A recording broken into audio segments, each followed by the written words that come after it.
Hello everyone, कैसे हैं आप सभी लोग। आप सभी का बहुत बहुत स्वागत है बच्चों। क्वेश्चन की सीरीज़ को आगे बढ़ाते हुए आज मैं लेकर के आया हूं आप सभी के सामने एप्लीकेशन ऑफ डेरिवेटिव के वेरी इंपॉर्टेंट और मोस्ट एक्सपेक्टेड क्वेश्चन।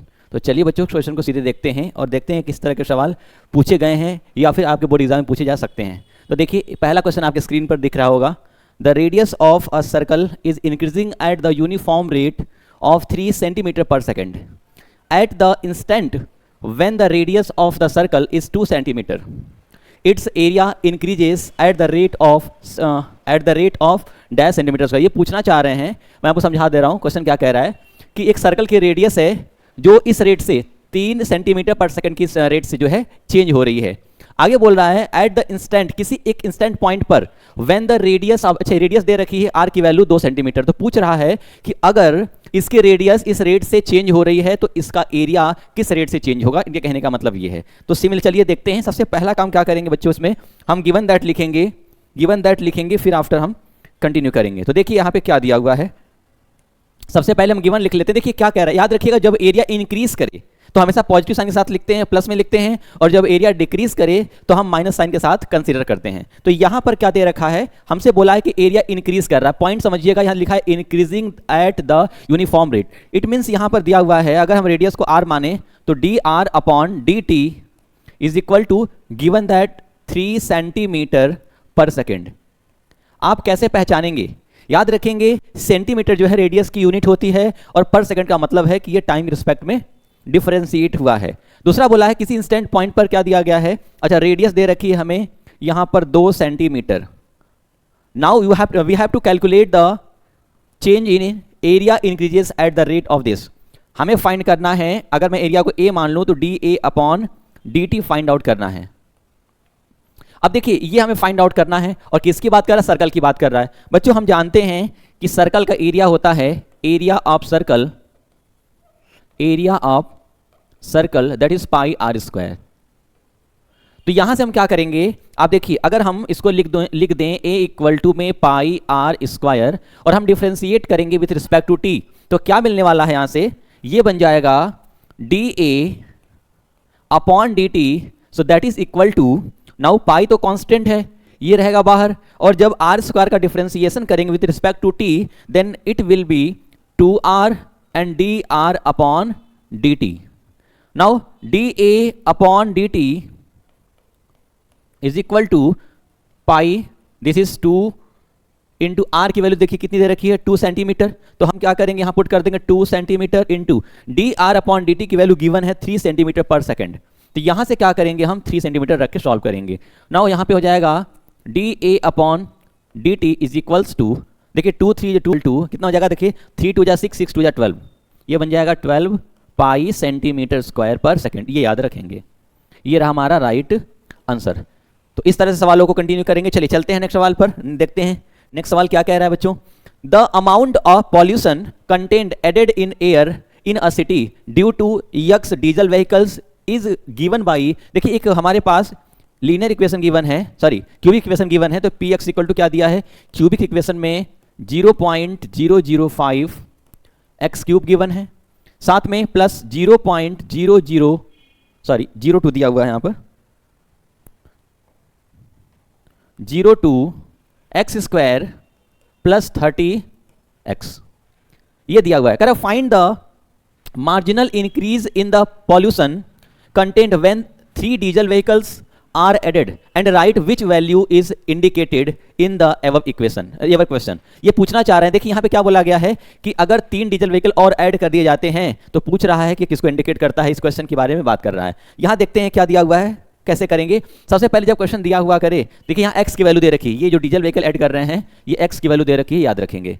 अब यहाँ से हम क्या करने वाले हैं, यहाँ से इसको डिफरेंशिएट करेंगे तो इसको मैं लिखूंगा पी डैश एक्स,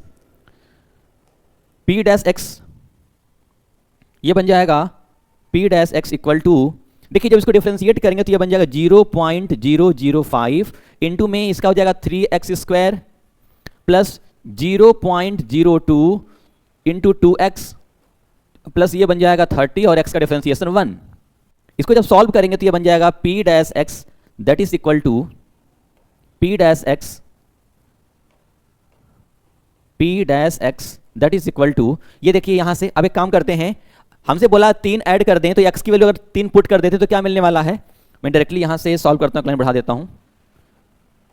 x की वैल्यू क्या करिए आप 3 पुट करिए, तो p-3 कितना मिल जाएगा बच्चों? यहां से ये मिल जाएगा 0.005 इंटू 3 इंटू 3 का square plus 0.02 into 2, again x की वैल्यू कितनी दे रखी है? 3 प्लस 30 इंटू 1 करेंगे तो 30 आ जाएगा। Now p-3 is equal to, ये बन जाएगा, देखिए 3 3 जा 9, 9 3 जा 27, तो कितना बन जाएगा यहाँ से? अगर आप मल्टीप्लाई करें तो 0.005 इंटू में 3 3 जा 9, 9 3 जा कितना हो जाएगा? 27, प्लस ये कितना बन जाएगा? 3 2 जा 6, और अगर मल्टीप्लाई करें तो 6 2 जा 12, कैरी 1 हो गया, 0.12 और प्लस का 30। इसको और सॉल्व कर दीजिए यहाँ से, तो ये बन जाएगा यहाँ से, देखिए p-3 हो जाएगा यहाँ से, अगर 27 का 5 में मल्टीप्लाई करें तो कितना बन जाएगा? ये बन जाएगा 5 7 जा 35, कैरी 3 हो गया, और 5 2 जा 10 और 3 13, ये बन जाएगा। अब हमको डेसिमल कितने स्थान पे लगाना है, तो 0 पॉइंट कितना बन जाएगा? 0.135, 0 पॉइंट यहाँ से बन जाएगा आपका 0.135, और ये हो जाएगा प्लस का 0.12, और प्लस में ये बन जाएगा 30। जब इसको आप ऐड करेंगे तो कितना बन जाएगा? यहाँ से p-3 की वैल्यू आ जाएगी, अगर आप ऐड करें तो देखिए ये बन जाएगा हमारा 5, 3 2 5, 1 और 1 2 पॉइंट, यहाँ से बन जाएगा आपका 30.255। ये रहा हमारा राइट आंसर। तो इस तरह से हमें क्या करना है? सॉल्व करने हैं। चलिए चलते हैं हम नेक्स्ट क्वेश्चन पर। नेक्स्ट क्या कह रहा है बच्चों? चलते हैं देखते हैं। देखिए नेक्स्ट सवाल, सिमिलर सवाल दिया हुआ है, अगेन हम ऐसे ही करेंगे इसको। क्या दिया हुआ है? The total cost Cx associated with the production of x unit of an item is given by, क्या दिया हुआ है? Cx इक्वल टू गिवन है 0.005 x cube minus 0.02 x square plus 30x। Now plus में दिया हुआ है 5000। Find the marginal cost when 3 units are produced, where by marginal cost we mean that instantaneous rate of the change of total cost at any level of the output। 2018 में पूछा गया question, इसको देख रहे होंगे। तो यहां से हमें क्या बोल रखा है? x की वैल्यू कितनी दे रखी है? यहां पर x की वैल्यू दे रखी है 3 यूनिट, तो x हमें लेते हैं 3 यूनिट। सेम सवाल दे रखा है जैसा कि हमने अभी पिछले क्वेश्चन में किए हैं, सिमिलर आपका वैसे ही करना है। तो आपको ये मैं काम दे दे रहा हूं, आप लोग कर लीजिएगा। कैसे करना है? पहले इसको डिफरेंशिएट करेंगे, और जब डिफरेंशिएट करेंगे तो x की वैल्यू 3 पुट करके सॉल्व कर दीजिएगा, जो होगा ये आपका आंसर हो जाएगा। फाइनली मैं कर ही देता हूं, C-x इक्वल टू, ये बन जाएगा 0.005 इंटू 3x स्क्वायर बन जाएगा, माइनस 0.0002 हो जाएगा, इंटू 2x बन जाएगा, प्लस ये हो जाएगा आपका 30 इंटू x का डिफरेंशिएशन 1, और प्लस ये हो जाएगा पूरा 0। सिमिलरली अब यहाँ क्या करेंगे? C-x की वैल्यू आप 3 पुट कर दीजिए, यहाँ से x की वैल्यू 3 पुट कर दीजिए, कितना मिल जाएगा? नाउ x इक्वल टू 3 अगर पुट करते हैं तो क्या हो जाएगा? C-3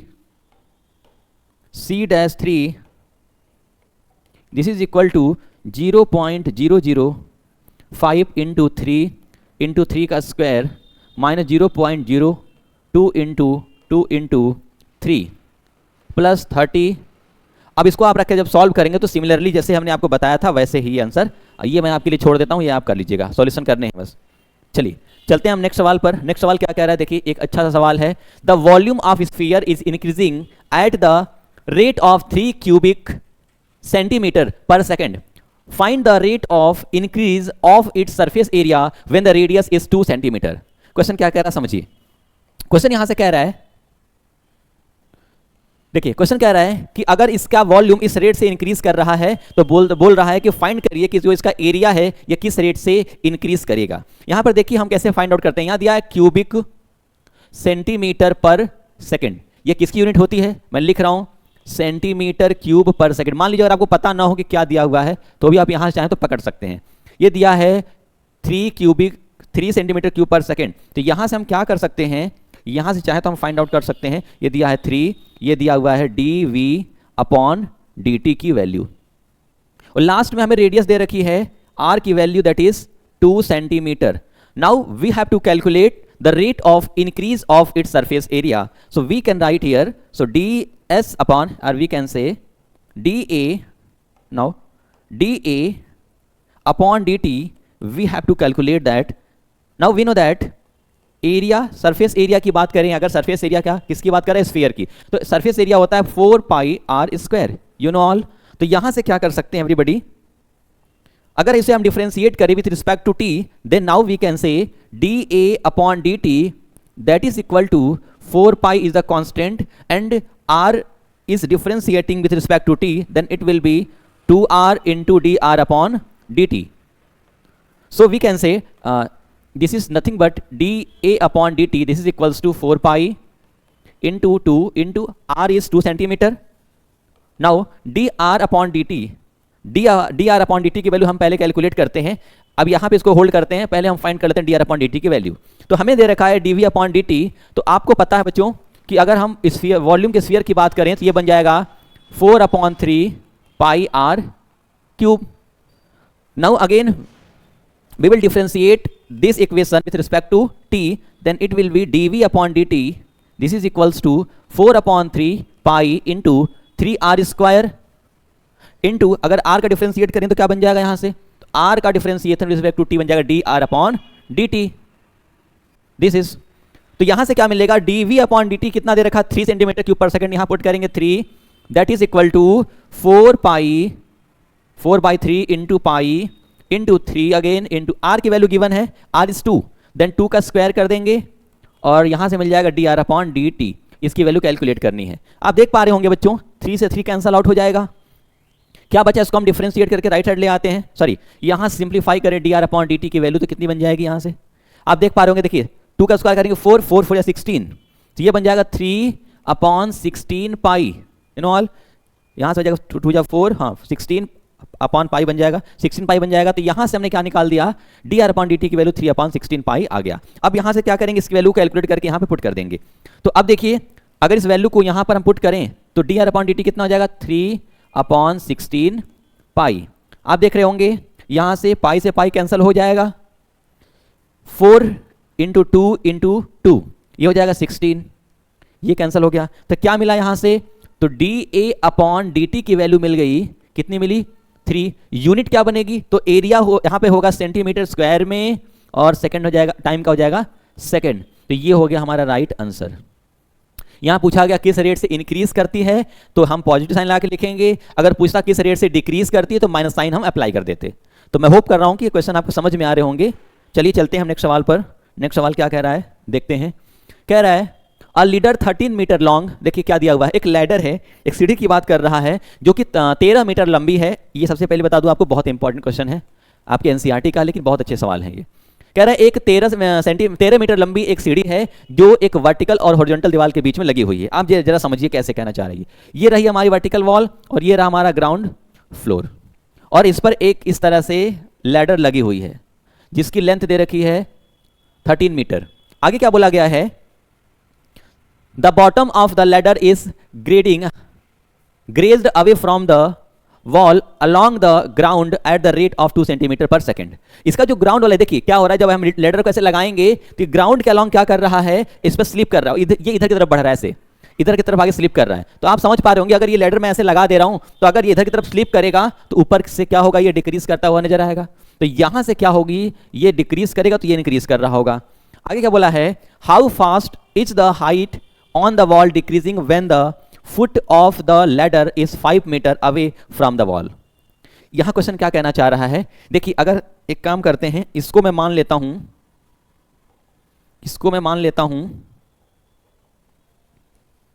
इसको हम लेट कर लेते हैं, दिस इज आवर x, ये लेंथ को मैं ले लूं x and this is our y.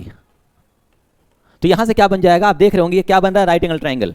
और यहां पर देख क्या रहा है कि अगर हम फ्लोर पर ये जो हमारी लैडर है ये जब स्लाइड करती है तो 2 सेंटीमीटर पर सेकंड की रेट से आगे बढ़ रही है. इसका मतलब यहां दे रखा है dx अपॉन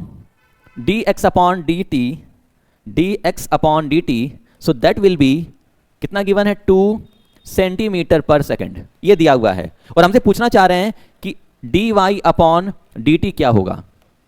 बच्चों अगर यहां पर पाइथागोरस लगाया तो क्या मिलने वाला है, देखिए यहां से एक और दे रखा है, कितना दे रखा है, x की वैल्यू दे रखी है, how fast the height of wall decreasing when the foot of the ladder is 5 metre. ये दे रखी है x की वैल्यू 5 मीटर, ये भी ध्यान रखेंगे आपको.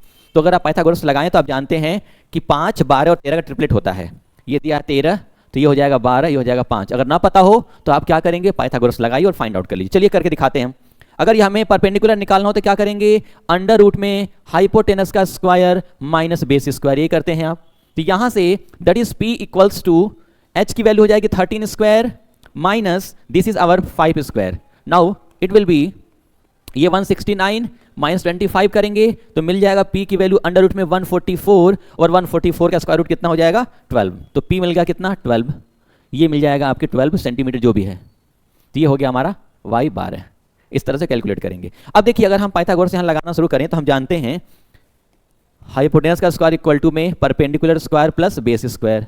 तो यहाँ से क्या बन जाएगा, यहाँ से बनेगा 13 का square that is equal to perpendicular कितना है 12 का स्क्वायर, सॉरी यहाँ पर मैं लिखूंगा, यहाँ मैं लिखूंगा एक्स स्क्वायर, परपेंडिकुलर है वाई स्क्वायर ना, परपेंडिकुलर है हमारा वाई स्क्वायर और ये हो जाएगा एक्स स्क्वायर, ये हुआ। तो इसको हम लिख सकते हैं x square plus y square that is equal to 169, और इसे हम क्या करेंगे डिफरेंशिएट करेंगे। इसको डिफरेंशिएट करें विथ रिस्पेक्ट टू टी तो क्या बन जाएगा 2x dx upon dt plus 2y dy upon dt, so that is equal to 0। Now अगर यहां से आप 2 कॉमन कर लें तो ये बन जाएगा x dx upon dt plus y dy upon dt that is equal to 0। हमें किसकी वैल्यू कैलकुलेट करनी है dy अपॉन dt की। तो यहां से हम क्या कर रहे हैं, यहां से हम करेंगे x की वैल्यू कितनी देखिए 5, तो मैं लिखता हूं 5 into dx upon dt given है 2, तो 2 लिख दिया हमने, प्लस y की वैल्यू कितनी दे रखी है 12 हमने निकाल रखी है, तो यहां रख देंगे 12 that is 12 into dy upon dt is equal to 0। Now 5 2 या 10 हो जाएगा यहाँ से, plus 12 dy upon dt that is equal to 0। तो यहाँ से चाहे तो लिख सकते हैं dy upon dt is equal to minus 10 by 12, this is equals to minus 5 upon 6 is our right answer. इस तरह से हम क्या कर रहे होंगे आप देखेंगे। तो यहाँ क्या पूछा गया है कि इसका जो हाइट है, जो वर्टिकल हाइट है, ये किस रेट से डिक्रीज कर रहा है। तो आप देख पा रहे होंगे 5/6 यूनिट क्या लिखेंगे सेंटीमीटर पर सेकंड की रेट से डिक्रीज, माइनस साइन शो कर रहा है कि ये इसका जो एरिया, इसका जो वर्टिकल हाइट है वो डिक्रीज कर रहा है, ठीक है ना। तो चलिए इसके बाद हम चलते हैं नेक्स्ट सवाल पर, ये रहा हमारा आंसर। चलिए चलते हैं हम नेक्स्ट सवाल पर और करते हैं नेक्स्ट क्वेश्चन को। क्या कह रहा है question, the side of an equilateral triangle is increasing at the rate of 2 centimeter per second. At what rate is its area increasing when the side of the triangle is 20 centimeter? एक हमें दे रखा है equilateral triangle, यहां दे रखा है एक equilateral triangle, let's say this is A, this is our B and this is C। अब यहां क्या बोला गया है कि इसका जो साइड है, इस इक्विलेटरल ट्राइंगल की जो साइड है इस रेट से इंक्रीज कर रही है। तो ये भाई साहब पूछना चाह रहे हैं कि इसका जो एरिया है वो किस रेट से इंक्रीज करेगा। अगर हम ऐसा करें, इस एरिया, इसके साइड को A लेट कर लें। Now this is the let side of, क्या लिखेंगे, let side of equilateral triangle, lateral triangle is A। Then हम क्या लिख पाएंगे बच्चों, यहां से एरिया का फॉर्मूला क्या जानते हैं आप, √3/4 इंटू साइड स्क्वायर या A स्क्वायर लिख सकते हैं। अब यहां पर A की वैल्यू कितनी दे रखी है, साइड हमें दिया हुआ है 20 सेंटीमीटर, और क्या बोला गया यहां पर dA अपॉन dt गिवन है, so that is equals to 2 centimetre per second, ये दिया हुआ है 2 सेंटीमीटर पर सेकेंड। अब हमसे यहां कह रहा है कि यहां बताइए कि किस रेट से इसका एरिया चेंज हो रहा है। अगर बच्चों इसे हम डिफरेंशिएट करें विथ रिस्पेक्ट टू t तो क्या बन जाएगा, यहां से ये बन जाएगा dA upon dt is equal to √3/4 into, ये हो जाएगा 2a इंटू में dA अपॉन dt। और आप देख पा रहे होंगे यहां से देखें 2 से 2 कैंसिल हो जाएगा, रूट में 3/2 बचेगा, यहां से इंटू में a की वैल्यू कितनी गिवन है 20 into dA upon dt given है कितना दे रखा है 2 सेंटीमीटर पर सेकेंड, ये हो जाएगा हमारे यहाँ पे 2, ये 2 से 2 कैंसिल कर दिया हमने। तो क्या मिल गया यहाँ से dA upon dt so that is equal to 20√3 centimetre square per second. This is our right answer. ये रहा हमारा फाइनल आंसर। तो इस तरह से क्वेश्चन को हम कंटिन्यू कर रहे होंगे। चलिए चलते हैं नेक्स्ट क्वेश्चन पर। नेक्स्ट क्या कह रहा है देखते हैं। देखिए एक अच्छा सा सवाल जो कि है इंक्रीजिंग और डिक्रीजिंग फंक्शन का। थोड़ी सी मैं आपको एक बात बता दूं, पहले इसका कंसेप्ट बता देता हूं। देखिए दो चीजें मिलेंगी आपको, एक मिलेगा आपको इंक्रीजिंग फंक्शन, इंक्रीजिंग फंक्शन, दूसरा मिलेगा डिक्रीजिंग फंक्शन, डिक्रीजिंग फंक्शन। एक मिलेगा आपको स्ट्रिक्टली इंक्रीजिंग, स्ट्रिक्टली इंक्रीजिंग, और दूसरा मिलेगा स्ट्रिक्टली डिक्रीजिंग। तो याद रखेंगे चारों के लिए केस क्या हो सकता है। अगर आपसे पूछे कि इंक्रीजिंग फंक्शन है तो आप क्या करेंगे, f dash x is greater than or equal to 0 करेंगे। अगर क्वेश्चन कहता है फंक्शन डिक्रीजिंग है, then you can write here f dash x is less than or equal to 0। But अगर पूछे स्ट्रिक्टली इंक्रीजिंग है तो यहां पे लिखेंगे f dash x is always greater than 0 not equal to 0, और यहां लिख देंगे f dash x is less than 0। ये पॉइंट हमें ध्यान रखना होगा। तो यहां पर देखिए क्या बोला गया है, यहां बोला गया है ओनली इंक्रीजिंग है, यहां स्ट्रिक्टली की बात नहीं किया गया है। तो हम क्या करेंगे, यहां हम क्या करेंगे, कैसे कैलकुलेट करेंगे बच्चों, देखते हैं। देखिए क्या दिया है फंक्शन हमारा, फंक्शन है y इक्वल टू में x⁻³ plus 6x², now plus 6। सबसे पहला काम क्या करेंगे, इसको डिफरेंशिएट करेंगे। तो dy upon dx that is equal to 3x² हो जाएगा, ये हो जाएगा आपका 12x और ये हो जाएगा 0। अब एक बात बताइए, हमें क्या करना है, इसकी वैल्यू फाइंड आउट करनी है। तो हम पहले क्या करेंगे, dy बाई dx की value that is equal to 0 करके सॉल्व करेंगे। तो ये बन जाएगा 3x² plus 12x that is equal to 0, ये मिलेगा। आगे क्या करेंगे हम, देखिए यहां से अगर हम 3x कॉमन करें तो ये बन जाएगा x प्लस का 4, और यहां से दो वैल्यू मिलेगी, x की वैल्यू मिल जाएगी 0 और x की वैल्यू मिल जाएगी माइनस का 4। अगर आपने वेवी कर्व ड्रॉ करने जानते होंगे तो आप आसानी से इसको कर पा रहे होंगे। मैं यहीं कर देता हूं। देखिए अगर मैं इसको नंबर लाइन में ड्रॉ करूं तो आप देख पा रहे होंगे 0 कहीं इधर बनेगा और -4 कहीं इधर बनेगा।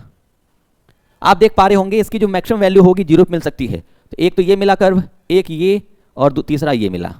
अगर हम इस पर वैल्यू पॉजिटिव दिखाते हैं तो ये रहा हमारा पॉजिटिव, ये रहा नेगेटिव और ये रहा पॉजिटिव। अल्टरनेट लिखते हैं। हमसे क्या बोला गया है, फंक्शन कैसा है, इंक्रीजिंग है। तो देखिए प्लस साइन यहां दिख रहा है और प्लस साइन यहां दिख रहा है, इन दोनों कंसीडर करेंगे तो क्या मिलने वाला है। अगर मैं इसे लिखना चाहूं तो क्या लिखूंगा, जो वैल्यू मिलेगी यहां से, जो इंटरवल मिलेगा, ये मिलेगा हमें।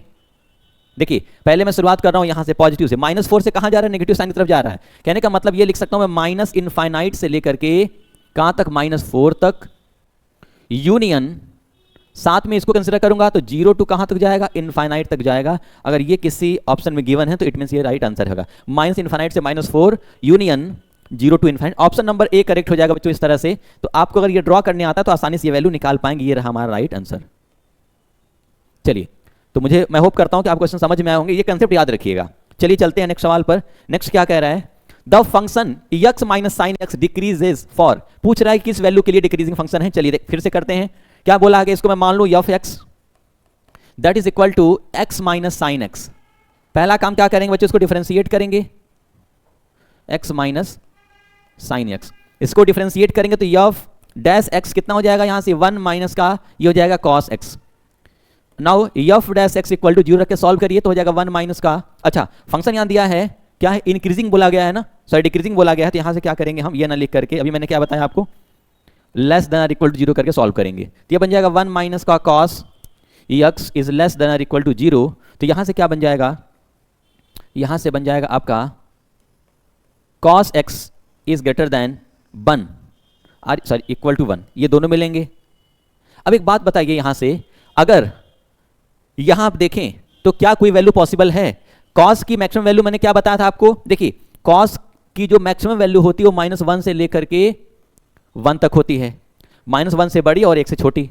तो -1 से लेकर 1 तक इसकी मैक्सिमम वैल्यू, ये क्या कह रहा है कि cos x जो 1 से बड़ा या बराबर है। तो बराबर तो हो सकता है लेकिन बड़ा नहीं होगा, लेकिन कोई ऑप्शन ऐसा नहीं दिया हुआ है। तो हम क्या कर सकते हैं, no value of x is given, कोई वैल्यू नहीं मिल पाएगा यहां से, तो x की कोई वैल्यू नहीं ले पाएंगे। तो ऑप्शन नंबर क्या हो जाएगा, डी करेक्ट हो जाएगा।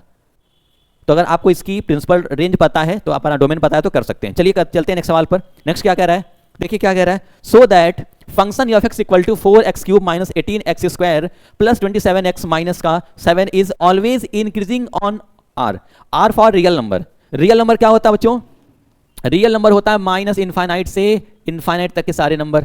तो हम तो कह रहे हैं इसके बीच में कोई भी नंबर रख दें तो ये क्या होना चाहिए, ये फंक्शन इंक्रीजिंग होना चाहिए, ये कहने का मतलब है। सबसे पहले क्या करेंगे, फंक्शन लिख लेते हैं। एफ एक्स इक्वल टू क्या दिया है, 4x³ minus 18x² plus 27x minus 7। First of all इसे क्या करना होगा, डिफ्रेंशिएट करेंगे, कितना बन जाएगा 12x² माइनस 36x, ये कितना बन जाएगा प्लस का 27। अब आप देख रहे होंगे हमसे क्या बोला है कि ये क्या बनना चाहिए कि आर में ये क्या हो, इंक्रीजिंग हो। तो सबसे पहले काम करते हैं, ये हो जाएगा f dash x is equal to, इससे अगर हम परफेक्ट स्क्वायर बना लें, वैसे आप देख रहे होंगे कि आर की कोई वैल्यू डालेंगे ये हमेशा इंक्रीजिंग होगा, वैल्यू हमेशा पॉजिटिव देगा।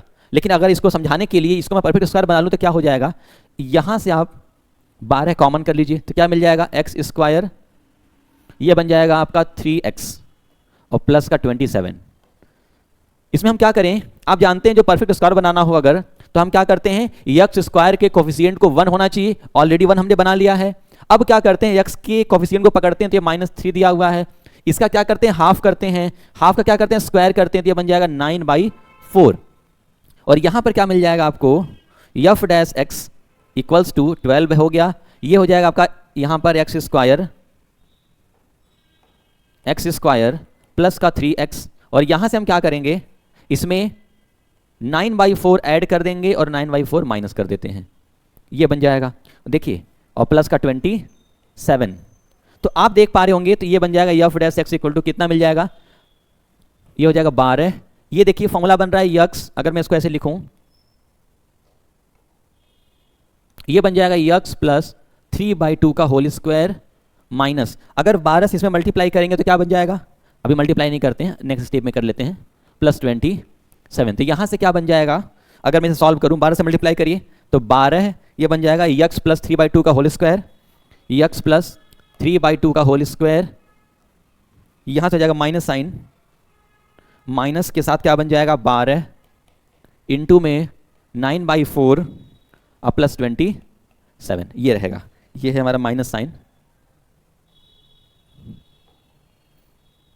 Minus sign. तो देखिए क्या मिलेगा यहां से, ये हो जाएगा 12 यक्स प्लस 3/2 का होल स्क्वायर।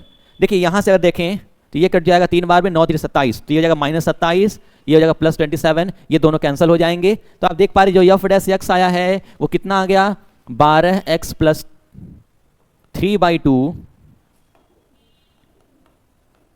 का होल स्क्वायर। अब कोई वैल्यू इसमें डालेंगे तो हमेशा क्या होगा, ये डिफाइंड होगा ना, तो यहां से हम क्या कह सकते हैं, for all x belongs to real number function is increasing. इस तरह से हम क्या करेंगे, क्वेश्चन को सॉल्व करेंगे। चलिए चलते हैं नेक्स्ट सवाल पर, नेक्स्ट करते हैं। देखिए क्या कह रहा है again, find the interval in which the function f x equal to this दिया हुआ है, और यहां दो कंडीशन है, कह रहा है स्ट्रिक्टली है और स्ट्रिक्टली इंक्रीजिंग और स्ट्रिक्टली डिक्रीजिंग की बात कर रहा है। तो चलिए चलते हैं और देखते हैं कैसे करेंगे क्वेश्चन को।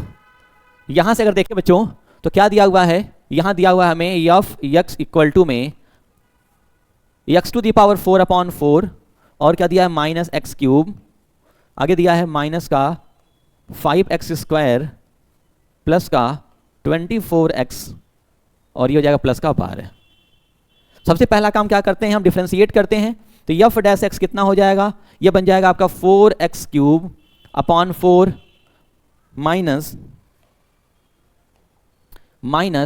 3x² माइनस का 5 इंटू में 2x, ये बन जाएगा, यहां से प्लस का 24। अब यहां से क्या करेंगे, ये 4 से 4 कैंसिल कर दीजिए, एफ डैश एक्स क्या मिल गया बच्चों यहां से, तो एफ डैश एक्स मिल गया x⁴ माइनस 3x² माइनस का 10x और प्लस 24। यहां से हम क्या निकालने वाले हैं, यहां से वैल्यू फाइंड आउट करेंगे, तो ये हो जाएगा हमारा, अगर मैं f dash x equal to 0 रख के सॉल्व करूं तो क्या मिल जाएगा, ये हो जाएगा x⁴ minus 3x² minus 10x plus 24। अब आप देखिए हमारे पास एक ऑप्शनल मेथड है कि x की वैल्यू पुट करके सॉल्व करें कि कौन कौन सी वैल्यू सेटिस्फाई करती है, तो इसके बेसिस पर हम आंसर कर सकते हैं। तो अगर हम x की वैल्यू -1 लेके चलें, x की वैल्यू अगर नहीं 1 लेके चलते हैं, देखिए क्या ये सेटिस्फाई करता है। तो जब भी यहाँ x की वैल्यू 1 रखेंगे तो क्या मिलेगा 1, ये बन जाएगा -3, यहाँ हो जाएगा -10 और ये मिल जाएगा 24। तो देखिए ये 10 और 3 13 हो जाएगा, ये सेटिस्फाई नहीं करेगा। आप एक बार 2 रख के देखें, एक बार आप 2 रख के देखिए क्या सेटिस्फाई करता है। x की वैल्यू 2 पुट करिए तो क्या मिल जाएगा, 2 का क्यूब करेंगे तो 8 मिल जाएगा, यहाँ से 2 का स्क्वायर 4, 4 में 3 का मल्टीप्लाई करिए हो जाएगा -12 और ये हो जाएगा -20 और प्लस का 24। आप देख पा रहे होंगे 24 + 8 कितना हो जाएगा आपका 24, ये आपका 32 बन जाएगा और यहाँ से कितना बन जाएगा -32। दोनों कैंसिल हो जा रहे हैं, इट मीन्स यहाँ x की वैल्यू 2 सेटिस्फाई कर रही है। तो आप क्या करते हैं यहाँ से, जब x की वैल्यू 2 सेटिस्फाई कर रही है तो आपने पढ़ा होगा क्लास 10th में बच्चों कि हम क्या करते हैं, x की वैल्यू अगर 2 सेटिस्फाई कर रही है, x की वैल्यू अगर 2 सेटिस्फाई कर रही है तो हम क्या करेंगे, यहाँ से लिख सकते हैं x - 2 और इसको डिवाइड कर दीजिए पूरे नंबर को, तो यहाँ से क्या मिल जाएगा, क्वाड्रेटिक इक्वेशन मिल जाएगा। x⁻³ - 3x², यहाँ बन जाएगा -10x और ये हो जाएगा +24। जब इसे डिवाइड करेंगे तो कितनी बार जाएगा बच्चों, 3 टाइम्स जाएगा, यहाँ सॉरी x² बार जाएगा, x² से मल्टीप्लाई करिए x⁻³ और ये बन जाएगा -2x²। और जैसे सॉल्व करेंगे तो ये हो जाएगा माइनस, ये रहा पॉजिटिव, ये दोनों कैंसिल हो जाएंगे। तो यहाँ से क्या मिल जाएगा आपको, देखिए -x² बन जाएगा, -10x मिल गया, +24 मिल गया, ये रहा। अगेन अगर हम देखें तो माइनस से मल्टीप्लाई करेंगे -1, तो यहाँ से क्या मिलेगा, जब -1 से मल्टीप्लाई करेंगे तो ये हो जाए, सॉरी -x से मल्टीप्लाई करेंगे, ये हो जाएगा -x से मल्टीप्लाई करिए तो हो जाएगा आपका -x², ये हो जाएगा आपका प्लस का 2x और अगेन जब इसको सब्ट्रैक्ट करेंगे तो हो जाएगा पॉजिटिव, ये रहा नेगेटिव, ये कैंसिल हो जाएंगे और यहाँ से देखिए तो हो जाएगा -12x और प्लस का 24।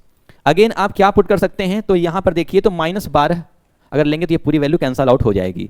तो यहाँ से क्या मिल गया, एक इक्वेशन मिल गया, एक तो वैल्यू मिली हमें ये, यहाँ से क्या लिख सकते हैं x - 2 मिल गया और इसको क्या करेंगे x² माइनस का x माइनस का 12। अब इसको क्या करना है, इक्वल टू 0 रख के सॉल्व करिए तो यहाँ से 2 वैल्यू मिल जाएगी, ठीक है। तो देखिए क्या मिलने वाली है, यहाँ से इसको अगर आप डिफरेंस यहाँ से अगर इसका फैक्टर करेंगे तो क्या मिलेगा, x - 2 है और आप देखिए 4 3 12 होता है, तो इसे अगर फैक्टर करें तो कितना हो जाएगा, x², यहाँ बन जाएगा आपका -4x प्लस का 3x माइनस का 12, यही मिलेगा। यहाँ से अगर कॉमन करें आप तो क्या मिलेगा, x कॉमन करिए, x - 4 प्लस का 3 कॉमन करिए, x - 4, तो यहाँ से क्या बन जाएगा, यहाँ से बन जाएगा आपको x - 4 और x प्लस का 3 इक्वल टू 0। अगर इसे हम वेवी कर्व से सॉल्व करें, एक पेज नहीं लेते हैं, यहीं पे सॉल्व कर देते हैं बच्चों, यहाँ जगह बचा हुआ है, तो देखिए अच्छा चलिए एक नया पेज ले लेते हैं, अच्छा रहेगा। तो यहाँ से क्या मिल जाएगा, x - 2 x - 4 और x प्लस का 3। इसे अगर बेबी कर्व पे ड्रॉ करें, ये रहा, देखिए x की वैल्यू 2, x की वैल्यू 4, तो इधर कहीं मान लेते हैं हम 2, इधर कहीं मान लेते हैं 4 और इधर आएगा आपका -3, इधर नियर अबाउट -3 आएगा। अब आप देख रहे होंगे ये वैल्यू प्लस देगा तो 1 रेंज मिली, 2 रेंज मिली, 3 मिली, ये पॉजिटिव नेगेटिव पॉजिटिव नेगेटिव। तो अगर बच्चों यहां पता करना हो स्ट्रिक्टली इंक्रीजिंग के लिए, स्ट्रिक्टली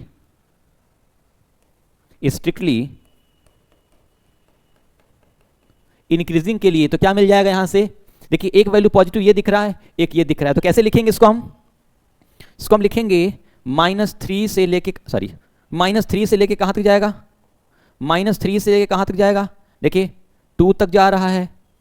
उसके बाद यूनियन 4 से कहां तक जाएगा, इनफाइनाइट तक जाएगा। तो ये रहा स्ट्रिक्टली इंक्रीजिंग की रेंज।